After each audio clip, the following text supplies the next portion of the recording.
Hey, what's going on, everyone? It is Behavior here for another episode of Just My Opinion. Thank you so much for tuning in. I really do appreciate it. And with this episode, we are here for Marvel's WandaVision episode 9. It is the season finale, man. Everything paid off. This is the last episode, and my expectations were high, and they were nearly met. I mean, I thought this was a great episode. I mean, they were squabbing, man. They were squabbing. I wanted to let you know that this is going to be a spoiler-filled recap for episode 9. So if you haven't seen the episode, I'm probably sure you have, but I just got to warn you, I'm going to spoil this thing up, down, left, right, in, and out, as if you've already seen it. So if you don't want to be spoiled, I strongly suggest you give me a thumbs up first. Go watch the episode. Come back. Then you can watch this, subscribe, so you can get all of this spoilery goodness, because I'm going to be covering, well, this is the last episode, but all of the MCU shows, and we got Falcon and the Winter Soldier coming out 2 weeks from today. If you like this video, please go ahead and give me the thumbs up, and also please, like I said, consider subscribing. But guys, I love this episode. I did.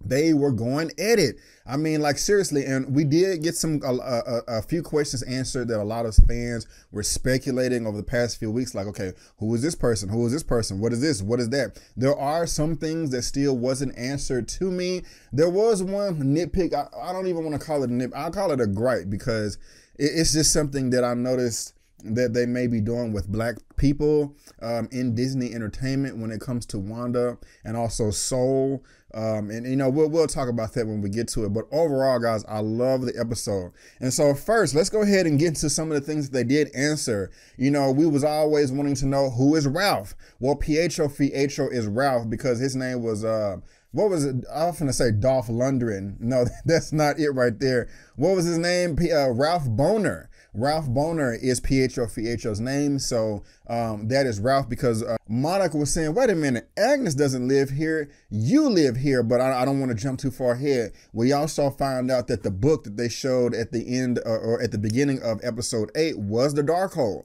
A lot of people did not think that that was the Darkhold because it looked different from the book that was in Agents of S.H.I.E.L.D., which came out a few years ago. But I was like, that didn't really matter to me, because I was just kind of saying to myself, hey guys, it doesn't matter, because that book does not look the same. Okay, I mean, it doesn't matter that it doesn't look the same. It's like that book right there, or Agents of S.H.I.E.L.D. is not canon. It does not exist in the MCU, and Kevin Feige has said that a number of times. Also, I do want to know, where did White Vision go when he gained his consciousness, when he gained his memory back?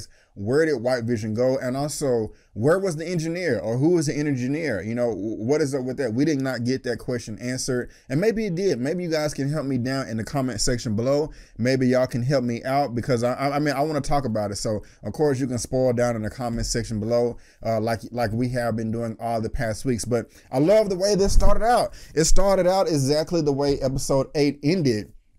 And right, you know, after each episode, what they do last time on WandaVision, when they did that, and then they went away, and it's like, oh, you're the Scarlet Witch, and they came back and they showed Wanda like this, with her trying to manifest her powers. I love the way the opening shot faded in, and we got that music, that cue. Da-da-da. I was like, man, it is about to go down, and I love it. She was like, hey, did you forget? Wanda was like, hey, did you forget that we're outside of your little hex bubble inside the house, inside the basement? I can use my powers out here. You know, Agnes, with her hundreds of years of experience, was like, hey, come with us, sister, swing first. You know what I'm saying? If you bout it, you talking, you know what I'm saying? What's up? And she's like, I'm counting on it. And I was like, man, that's what's up. And that's where they just started blasting each other. And I'm like, oh my God, I cannot believe I am getting this such high quality entertainment, all these energy and key blast and magic blast and all this from the comfort of my home. This is just like absolutely perfect. And Agatha was just saying, okay, hey, you know, I'm trying to, you know, I'm absorb power from those that are undeserving, and they just start going at it. And I'm just like, man, this is what's up right here. And it caught me off guard when Wanda used her powers and just launched the car at her. I mean, she threw that car easy, you know, like it was a frisbee or something like that. And she's not even that experienced with her powers. And I'm just saying to myself, I'm like, whoa, if she's able to control this much and build this hex, and, you know, even though there was some spontaneous combustion accident, how raw is she going to be when she finally masters her powers? And I know that she is a Nexus being and all that. Of course, Agatha said in this episode that her power exceeds the Sorcerer Supreme, but I don't want to jump too far ahead on that. Now, y'all can help me know if this is a Wizard of Oz Easter egg, because when Agatha Agnes was hit by the car, when Wanda goes up, we did see the boots of Agnes up under the car, but it wasn't the boots. I mean, there was nobody there. It was just some empty boots. And that kind of reminded me of Wizard of Oz. You know, I could be wrong, but y'all, y'all tell me below if y'all got that same reference, or I could have just interpreted that all the way wrong. But this is where we get White Vision, and he truly is white, because of course we know that he was white in the comics, but at the post-credit scene at the end of episode 8, I was thinking, when I first looked at him, he looked gray to me, you know what I'm saying, or off-white. But in this, he's like white, you know, and his armor just looked badass, you know, with his bluish eyes, and then the, you know, the blue source of power in his forehead. And, you know, she just goes up, he goes up Wanda and puts his hand on his face, and she, you know, embraces the hand, and then he starts squeezing her face, and he starts talking smack. And I was told you was powerful, like as he's trying to crush her skull. And I'm like, damn. And what was even crazier is what I love, how this show is so dark, or it's leaning in that direction. As he's about to try to crush her skull, he's just saying it so cold with just no emotion in his face. That reminds me again of Vision in episode 3, where Wanda was going through the trauma, and she envisioned a Vision, you know, dead with no color, and the big forehead, the big hole in his forehead. And he was like, what is wrong, Wanda? What's wrong? And it's just like no emotion. I'm just like, whoa, that's crazy. But then her manifested Vision comes in, knocks him the hell out of there. Wanda, where are the boys? I'm like, oh my God, this is the superhero stuff that I'm absolutely loving, that I just wanted to see. And they just continue to go at it with all these energy blasts. And then we also see Monica is trapped in the basement with Pietro, Ralph, you know. Also, real quick, where's the rabbit? What was the significance of the rabbit? You know, but Monica can't do anything down there. Pietro is too strong. You know, he's running towards the entrance, knocks her back with his speed power, just kind of like how he was doing in X-Men Apocalypse in the Fox universe. Now, one of the things that is not answered, I still want to know, where did Agatha get the image of Pietro to put in her Ralph Boner character? Because that's from a completely different universe. So I wish we could have got like an answer there. That did, you know, I mean, I wanted that answered, and I don't think that they fleshed that out that well, but you know, I'm not tripping on that too much. It's okay. It's okay. I'm gonna try not to make a big deal about it. But the next thing we have right here is of Sword, you know, with Jimmy Woo and Hayward, and then he sneaks and gets the phone, and I don't know, it seemed like their security right there was just horrible. I'm like, you got all these people around you in cuffs. How are you able to move over there so casually and just take the phone like that? I'm just like, okay, what the hell is going on? But I feel like I should know this, like they answered this before. Who is Cliff from Quantico? And it was like, oh, you know, Hayward up here dropping these corny lines talking about, yeah, if you just have the vision. And he's like, oh, that's the good one right there, Hayward, you know, Tyler Hayward. And then he was like, yeah, but, and he, you know, Hayward thought he was bluffing, but he's like, he's not, because he said Quantico or something is going to show within the hour. And then he goes off and undoes the handcuffs. And I was like, okay, this is just too easy for him right here. But at the same time, you know, Sword is really concentrating on Nexus beings with a big hex and energy blast going everywhere. So I guess they can't pay attention to him too much. But I do want to know who is Cliff. Who is Cliff? Now, I am also glad that we got the reveal that this is the Darkhold, and Agatha called it the book of the damned. And, you know, Agatha just wants all the smoke. You know what I'm saying? I also love the effects of them just flying around. I mean, those are really, really good effects, you know, because I imagine that they're using wires. And sometimes, you know, when you use wires in these movies, even in the after post-production is finished, the way they move around, you can still tell that they're on wires, but I couldn't tell. I don't know if you guys could. If you can, please let me know. But I just like the way they were just floating around. That may be like something simple to you, but it was pretty dope to me. And Agatha was just saying like, you know, hey, you're the Scarlet Witch. You have no coven. You have no incantation. You are stronger than the Sorcerer Supreme. You know, the Darkhold. He's just like, look, there's a whole chapter of the Scarlet Witch in the Dark Hall. That's how badass you are, and you don't even know how dangerous you are. It's just like, you know, you wasn't born, you was forged. And the acting in this episode was phenomenal, and it really stood out here, right here with Wanda. She was like, you know, I am not this, I am not that. I forgot exactly what she said. You know, like, I forgot what she said, but it was dope, and I just really did love the action. And right here, Agatha is just kind of just showing more of her powers and her abilities and her skill, because I mean, she's been around for hundreds of years, if not thousands of years. You know, we know a few hundreds of years because it was confirmed at the beginning of last episode, 16 out of 3. So of course y'all can put that together. But just because we got that timeline there does not mean that Agatha still did not exist, you know, hundreds of thousands of years before that. That was just, you know, one segment, you know, of her life, you know. But I like that Agatha is showing her powers and abilities right here, you know, cutting the connection that Wanda has on all the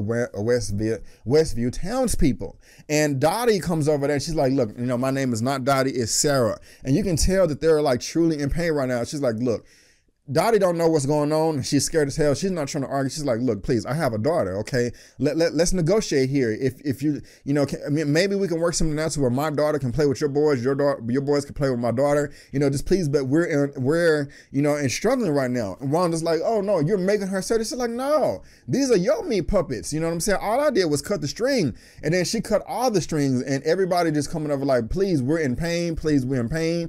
One of the ladies, Deborah Jo Rupp, who played Sharon Davis in this from the 70s show. Y'all know who I'm talking about. This character right here. I like her. She's pretty cool. She was like, at one point, she was like, you know, hey, you know, if you're not gonna let us go, please just let us die. And I was like, damn. I mean, that's just crazy right there. And it was just, I mean, it was already obvious, but it's just super duper clear as day that at this point that Wanda is the villain. And what you call it, Agnes is still, to me, Agnes is still not the villain, okay? She was minding her own business in the cut, somewhere doing her thing, practicing her magic to herself. She sensed power of Wanda taking all these thousands of people hostage. And all she was like, look, man, just give me the power. You don't know what you're doing. Just give it to me, you know. And some people may you know, consider that like selfish or something like that. But she is trying to stop Wanda in a sense, you know, for her own reasons, but she's still trying to stop Wanda. And Wanda is just clearly the bad guy in this, you know, and Herb came over there, and I like Herb. Herb is just like, look, you know, please let us go, let us go, let us go. But, you know, no, they don't do that. And another line that Agnes said, or Agatha said, well, that's both her names. She was like, look, Wanda, heroes don't torture people. You know, and that's true. She is torturing these people. These people are begging for their lives. They're begging for their freedom. And Wanda just won't let them go, you know. You know, she had the conversation with her brother, Pietro on the Halloween episode. Oh, you don't think this is wrong? Yeah, this is wrong. So Wanda is clearly the vision. But man, she did the ultimate Ultra Instinct power up where she just like, and just blast a giant beam of her energy up into the sky and just starts dismantling the Hex. And this is where it kind of cuts over to where Vision and the Vision versus Vision are fighting each other, blasting each other in the sky. And I have to say, the choreography between Vision versus Vision, the fight was just badass. How they're both using like their density ability or like phasing ability to like punch inside each other and just, you know, morph and with the lasers and all that. I mean, it's just badass. And then we have like a beam stroke. They both fire at each other, boom, and the beams, it's like going back and forth like this. I love this, guys. Y'all know, well, I don't think I've talked about it on this channel that much, but I love like Dragon Ball, Dragon Ball Z, Dragon Ball Super, all that good stuff, even Dragon Ball GT, even, you know, it's not canon no more. But as the Hex is coming apart, Vision is losing his powers and he falls down. Now, what is dope to me right here is that the effects of showing Billy, Tommy, Weakness Speed, and the manifested Vision falling apart, like they're breaking apart and like Lego blocks or something like that. I love that, you know, and they're sure really in pain right now. They're dying, you know, they're going away. And I really do like that. And Agatha up to talking mess, like, ha ha ha ha. See, you gotta make a choice. Are you gonna save the townspeople? Are you gonna save your family? You know, one can't exist without the other. And I'm just like, wow. And you know, Wanda closed the Hex after she told everybody to escape. And I don't know if everybody could have escaped, you know, out of that Hex at that time. You know, maybe if they was in a car, but they was running. You know, but that's just not like a big deal right there. But when they come through. It was just so, oh, hold on. When they come through, it was just so badass of that superhero pose that they were doing, you know, like family back to back. And I love the line that the manifested vision gave. It's like, boys, I know you wasn't prepared. You're not prepared for this. But then Wanda comes in, but you was born for it. And then Vision takes off and he fights the other Vision. And Wanda's like, hey, take care of the police, not the police, but take care of the sword agents or whatever. And they do their powers and stuff like that. And then it goes back to Wanda versus Agatha.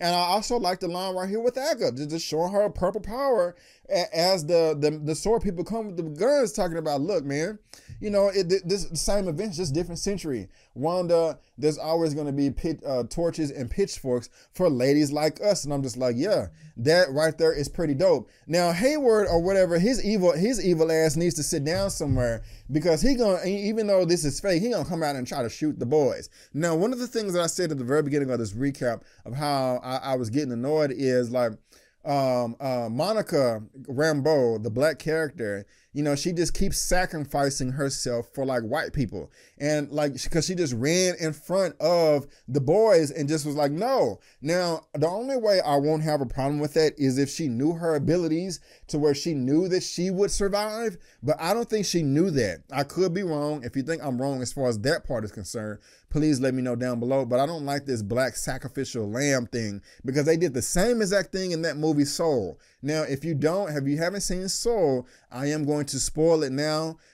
So you may want to fast forward about 30 seconds now. So just letting you know, if you haven't seen Soul, fast forward 30 seconds. But in that movie Soul, Jamie Foxx sacrificed himself for the white ghost or whatever, you know what I'm saying, the white lady. And a lot of people are like, oh no, it wasn't a white lady. No, it was a white woman's voice that, you know, like I will argue that all day. And it's just like, I'm always saying in entertainment, black people are having to always sacrifice themselves so everybody else can win. So they just, I just didn't like that. And even earlier on in this season, Monica was also sacrificed. You know, Captain Saberhole, like, you don't have a relationship with Wanda. Why are you so gung-ho? Just like, Wanda let me in the hex, you know. It's just like, that just kind of like bothered me, you know. But other than that, that's the only gripe. You know, I'll talk about a couple of nitpicks later on. I was also wondering where Darcy was coming from. She was able to pin Hayward in the car, and I like how they did that. She smashed his car. He can't get out on the driver's side because he has a car pinning the door, and then he can't get out on the other end because that side of the door is inside of another car. So unless he wants to climb out some of the busted windows, he's stuck right there, you know, because he's doing all types of shady stuff. Now, this is what I like right here is it goes back to Vision versus Vision, and I've never heard of this before. They're talking about the ship of Theseus, like that in some type of museum, and he's like, you've heard of this before? And it's like, yes, no, but before that, he was like, why are you doing this? What do you want? He's like, my program is designed for me to destroy the Vision. I am not, and the manifested Vision was like, I'm not the real Vision, I'm a conditional Vision. And he's like, I demand you, or I require you to elaborate, you know, to further explain. And I just like the dialogue they're going back and forth. Of course, you know, I think Paul Bettany has a great voice for this Vision, but the white Vision, it's the same voice. It's still Paul Bettany, but it's slightly altered just a little bit, just to make him seem a little bit more cold, a little bit more callous, a little bit more badass, a little bit more empty, a little bit just more filled with boy. And I love that. It was just seeing them talk back and forth. You know, it just, you know, people always are fighting or at war, but at the same time, you can try to come to some type of understanding through communication, through dialogue. And I thought this was a perfect representation of that. And I really do like the way that they explained the ship of Theseus thing, because it was like, well, we're both not truly the real Vision, or maybe you are. And it's like, I don't have the Mind Stone. And then and there, right there, I thought that they were they were going to come together and combine as one, and it be the Vision that we know. But we find out that it is the Vision. You know, I guess the white Vision is the real Vision now, because he has his memories back, and that's the real body. You know, he's just a different color. I want to know where he flew off to. But you know, hey, that's going to be coming later on in the MCU, and I can't wait to see that. Now, this next scene right here was pretty cool too. It goes back to the very beginning of episode 8, where and also Age of Ultron, where Wanda is going around. And remember, she was putting the hex powers in people's heads, and they was having hallucinations. That's what she was doing with Agatha right here in Salem. And I like the line that Agatha gave her, just like, look, Wanda, power is not your problem, it's knowledge. And it just goes to show, like, you're just, I mean, she ended up winning. But I was just thinking, I was like, yeah, that makes sense. You know, even though Wanda is clearly more powerful than Agatha, she's not going to win, because Agatha is just still powerful, but she has all the knowledge and she has all the experience, you know. It doesn't matter how powerful you are if you don't know how to use it, you know, and I liked it. And also, like, I liked how her Scarlet Witch crown just started to show up, and Agatha's like, look, please, give me all of your power, you know, so I can fix this spell, you know, but she's just trying to manipulate her. But they fight, and, you know, and they go back into the reality, and they fly up in the sky. And this is just badass right here. I mean, like, the visual effects in this episode was stellar. I was just like, damn, this is beautiful. And it makes sense. I'm like, I see where they're putting the money, because there was like, each episode was around $25 million per episode. I'm just like, whoa. And also, this is the longest episode. It was at 50 minutes, but as soon as the credits hit, guys, we had 9 minutes and 31 seconds. I was like, man, if we don't get no super duper post credit scene, I'm gonna be pissed off. 9.5 minutes of credits, come on. But we'll talk about that later on. But Wanda, I mean, Agatha's just like, give me your power, and they're just blasting and blasting and blasting and blasting. I'm just like, this is so dope. Like, I have never been this drawn into some entertainment. I was just like, you know, just like trying to clean my glasses and look, and just, you know, I was just like, oh my God, blast, oh my God, blast, oh my God, bing, bing, oh my God. Like, I was just really into like licking my lips, you know, like damn near salivating at the mouth, you know, dang near. I'm not even exaggerating. She's like, I want your power, there's more, give it to me. Just taking all these hits. I'm like, man, Wanda, you need to stop, you know, you powering this woman up right here. But then I noticed, because I watched it twice at this point, I don't know if she was, I guess she was missing on purpose, because Wanda's just throwing blasts, and she's hitting Agatha, just throwing all these blasts out, acting like she's struggling, but she's also is hitting the wall, the barriers or whatever, you know. And why did she blast Vision out the way? I guess that was just part of her plan. Vision trying to go up there and help her, like, hey, babe, I got you, here I come, and she like blasted him down. He's like, man, what you doing? You know what I'm saying? Like, we're trying to get the witch, you know, like we're supposed to fight for our home, you know. And I didn't understand that. But Wanda was able to create a rune. And one of the things I was like, okay, how did you learn how to do that quick? You just learned, I mean, you just heard about that 20 minutes ago, you know? So, I mean, I don't know. I mean, I'm not a Scarlet Witch, and so maybe, I don't know. But that just, you know, I was just like, I mean, it was cool and it looked badass, but I was just like, okay, you know, how are you able to do this? But, you know, Agatha was like, look, man, you know, the world you create, it will always be broken just like you. And she's talking talking trash. And Wanda was like, no, I'm gonna take all these powers back. And she just starts absorbing everything and starts turning into the Scarlet Witch. And I'm just like, man, this is so badass right here. This is so badass. And I was telling myself, I was like, okay, I don't think we're going to get all these questions answered that we wanted before and all this stuff, but I don't care, because this episode was just so good to me. And Wanda ends up trapping Agatha, you know, and I like that. I like that Agatha is not dead, because Agatha is very powerful. She's going to figure out, I think she's going to figure out some way to break out of that spell somehow, of her being the nosy neighbor. So I'm not worried about that. But Vision, or the manifested Vision, comes through and was like, hey, I know you'll fix this, but, you know, not for us. And it's like, yeah, you know, we can't live in this fake reality forever. So they walk home, and, you know, all the townspeople are cool. They walk into the house, they transform back in their clothes. I thought it was a beautiful family moment with the boys. I mean, it was perfect, cherry on top, the way they said goodbye. You know, the boys going to sleep and then they go dance. That was perfect. Perfect family moment to close this up. And I thought it was beautiful when she's in the living room, then cutting off the lamp. And as soon as she cuts off the last light, the last one comes on. And like, hey, you know, I just heard this bad luck that, you know, to say goodbye when you can't see. I thought that was cute. And it was just it was beautiful, you know, how they said goodbye to each other. I mean, this is just a wonderful story. It just was, hands down. And it was a nice payoff. And he just wanted to know, like, what am I, Wanda? Before I die, before I do not exist anymore, what am I? She said, the piece of the Mind Stone that lives in me, my sadness, my hopes, and everything, you know, else.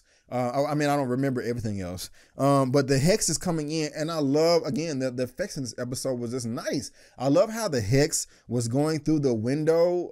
Like, it, you know, it was like we was getting a first person view of the hex, where it originated from their home, and it goes into the window. And then the camera is panning around this 360 degrees, showing Vision just fade away. And I'm like, man, they are knocking this out the park right here. This is just very, very nice. I love the development of these characters, you know, because Wanda and Vision are just two characters that we just didn't get enough of previously in the MCU, but we're getting so much more of it now. And then the last thing he said is, you know, so long, darling. And I was just like, man, that's what's up right there. That's what's up. Now, here's another nitpick right here.